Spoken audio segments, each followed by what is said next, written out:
Welcome back to DFS Rebels for the Week 11 slate of Sunday games. It is your boy Dante, back at it again with the legend, the man himself, Mr. Rob, as we're sharing our favorite Week 11 picks along with a couple of sleepers to help you build some confident lineups.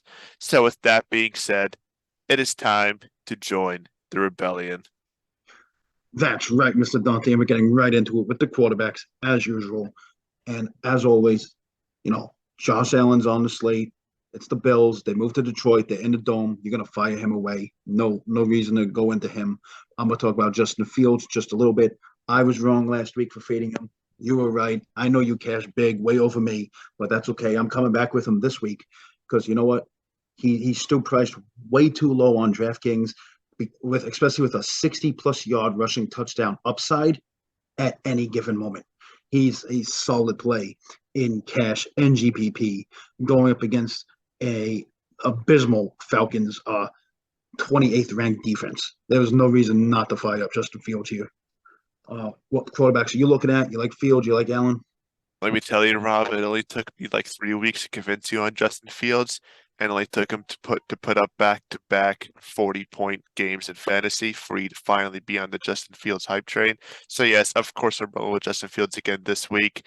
The Falcons defense is abysmal. It's not great. It's not going to be difficult to finally slows him down. He's coming back off of crazy games against the Dolphins, and last week it was against the Lions, even though he did lose both games, unfortunately. But either way, for us, us fantasy players on DraftKings and everywhere else.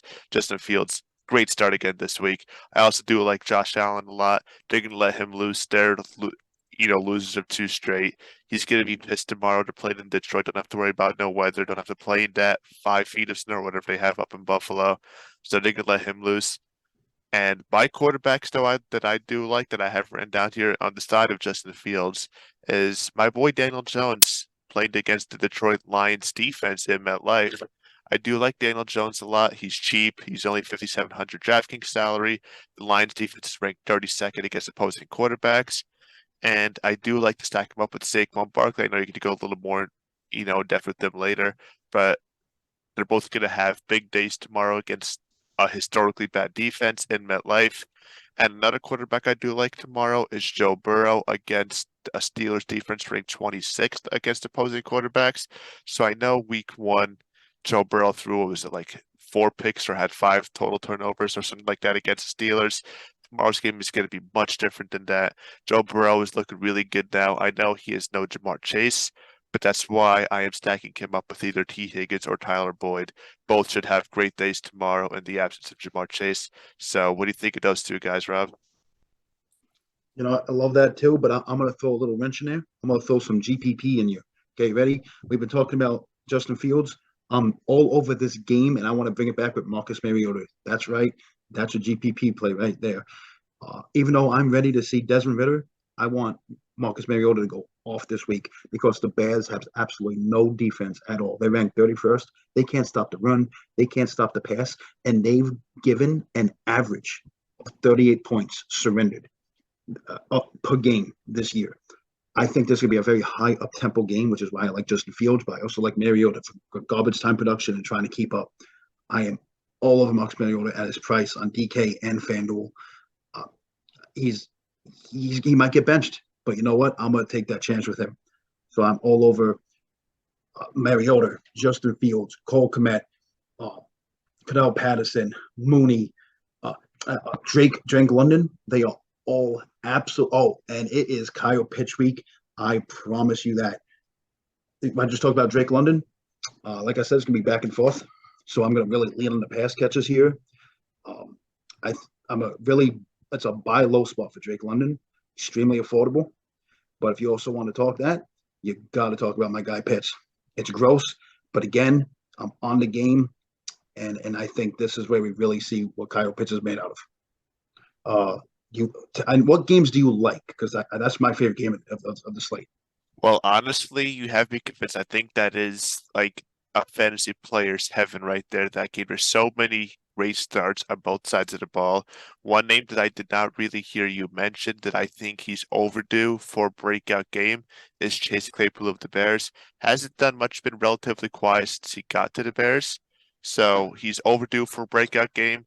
We said this last week about Christian Watson when they played the Texans, or excuse me, the Cowboys, and obviously we all know what happened in that game. And he actually had another great performance against the Titans on Thursday night. So Christian Watson broke out. Why not bring that same sort of look, same sort of energy to Chase Claypool? Now I'm not gonna say he's gonna catch 3 touchdowns tomorrow, but he's gonna definitely make an impact in tomorrow's game on the Bears side of the ball. However, if you're looking for somebody to stack Fields up with in your lineups, the best option probably is Cole Kmet, the tight end. That's been like his favorite target, especially in the red zone. And in terms of the Falcons side, I do pretty much like everybody. I like Cordell Patterson. I like Kyle Pitts. I like Drake London, especially London and Pitts. I feel like Mariota be getting them heavily involved tomorrow because, like you said, the Bears have no defense. They traded away my boy Roquan. They traded away Robert Quinn. So it's going to be uh fantasy player 7 tomorrow in that game. So that probably is the best game of the slate in terms of starts on both sides of the ball. And I kind of do like the Bills and Browns game as well because I feel like there's a couple of great starts on both sides over there as well. We have Josh Allen, obviously, Stephon Diggs, Gabe Davis. I do like Singletary tomorrow too because I feel like the Bills, even though they'll probably let Allen loose, he hasn't looked great in terms of turnovers recently. So I feel like Singletary's see good size, a relevant enough size, of the game plan tomorrow. So I'd also look at Singletary in lineups. He's cheap. And in terms of the Brown side of the ball, I I'm staying away from Jacoby Brissett, but I am gonna go Amari Cooper and I am gonna go Nick Chubb. What do you think of the two of them against the Bills tomorrow? I love Chubb. I'll always love Chubb. Cooper's surprised me this year. He really has surprised me this year, but I'm kind of off him because I like the Bills defense tomorrow. I'm not totally on that game as much as I am the Minnesota Dallas game. I love Kirk Cousins. He's at a good price point. You're gonna fire up Justin Jefferson. I'm gonna bring that back with CD Lamb. Um, CD Lamb's one of my call plays in like all formats, cash and GPPs. I don't care how high the ownership is. The Vikings have an extremely high cover 3 usage rate, and that's a massive advantage for CD Lamb on the inside. So I'm going to be all over that game and the Atlanta game, like I said. But I'm going to tell you one of my sneakiest plays of the slate: tight end Calcaterra on Philly. God, it's not there. Everyone's looking at Stoll since he's been on the team, but Stoll is a blocking tight end. They drafted Calcaterra as a pass catcher. He is going to take the load of targets for tight end, and he's going to win the GPP. I do love that pick a lot. You convinced me of him earlier, and if I'm being honest with you, I did not even know who he is until you brought him up earlier to me. And I do love that play a lot. Obviously, he's got to be dirt cheap, right? How much do you have written down on how much he's costing or no on DraftKings salary? Yeah, no, he's not low at all. I mean, he's incredibly low. I feel like if you play him, you're going to be able to open up and get anything you want for the rest of your line. Yeah, so exactly. It should save you a whole lot of salary for other places. Another, you know, obviously you would expect the Eagles to win tomorrow against the Colts. I do kind of want to see the Colts win tomorrow. So obviously, if one reason I'm a Giants fan, and also just because of the Jeff Saturday legacy, why not? But there's really not a single star I like on the Colts, with the exception of Jonathan Taylor. The Eagles' run defense hasn't looked great the last couple of weeks. Jonathan Taylor, he's 7,800, so he's not, he's up there among the most expensive running backs, just like, but not the most expensive. That would go to Saquon Barkley. And Jonathan Taylor last week is fine, looked like the Jonathan Taylor we know. So I'm expecting him to continue some of that tomorrow. I think the Colts will try to be run heavy again or have Matt Ryan in that game manager role. So obviously, if you're looking at that game for starts, most of the good starts will be on the Eagles side.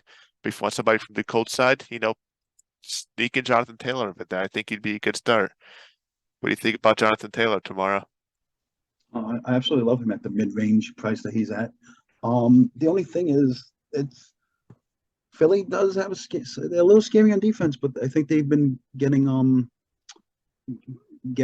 shown that the defense isn't as tough as everyone think it is. So I do. I love the Jonathan Taylor play, especially with the new coach. He showed that he's going to use them like last week. Um, just ending my predictions and stuff. And my cash plays tomorrow is CeeDee Lamb, David Montgomery, Saquon Barkley, Greg Dulcich, Terry McLaurin. My GPP plays are Marcus Mariota, Dalvin Cook, CeeDee Lamb, um, Calcaterra, like I just said, Kyle Pitts, um, Donnell Mooney, and you talked me into Chase Claypool. So those are my GPP plays. I'm definitely going to add Jonathan Taylor into probably both of them, probably GPP and cash games. So yeah, take it away. Finish it off. Well, yeah, no, before you lock in your picks, Rob, I want to throw in a couple more names here at you. Let you make the decision on how much you like them. First guy first, Damian Pierce. I know I talk about him practically every week, but he is a Texans offense. 6,500 still way too cheap compared to their top running backs. So Damian Pierce, I think, would be a great start. We've already talked about CeeDee Lamb. He's coming off of a huge week as well. He's Dak Prescott's most trustworthy target. I think they'll be pass heavy tomorrow. More than likely to Um, not, because I feel like they'll try to let Dak loose because it's they're paying him a lot. They gotta finally let him do his thing, finally let him earn that money. So I would not be surprised to see the Cowboys go pass heavy tomorrow, especially if the Vikings are scoring a lot. So I do like CeeDee Lamb with that, but we already spoke about him. But Rob, another underrated under the radar name I do like this week is Devin Duvernay of the Baltimore Ravens. The Panthers defense is ranked 23rd against opposing wide receivers. And the reason why that name is so significant is because if Mark Andrews is happens to be ruled out right now, he's officially questionable. So he probably will start, but there's always a chance he doesn't. So what if he doesn't? What about Devin Duvernay? I do. I like that. I actually like that a lot. You come for some good ones. You know, I'm going to add him to the player pool. See what happens with him. I'm not always on the Baltimore passing game, but I'll definitely throw him in a lineup or two. Who was the first guy you mentioned? Damian Pierce. I'm always on him. That's the entire offense of Houston. That is the Uh, entire offense, yeah, exactly. and I'm on Singletary too. I'm big time on Singletary. I forgot to mention that. But And then he had just two more names, and I promise that's it. I'm done. yeah. So Greg Dulcich of the Denver Broncos, 3,800. Yep, Jerry he's Judy, in my cash games. Yep. yep, Jerry Judy nursing an injury. So I think Greg Dulcich will finally see a great game. I mean, he's already seen a couple of great games. He's been impressive as a rookie. And on the way, that's so hard to say. And he's only 3,800 in DraftKings salary. Raiders defense ranked 27th against opposing tight ends. So I do like him. And my defense of the week is the Patriots defense. I know everybody's going to say, but the Jets are doing great this year. And yes, the Jets are doing good. I am excited to see the Jets finally good again this year. But one thing that's been consistent, no matter how good the Jets are doing on a yearly basis, the Patriots have always had their number.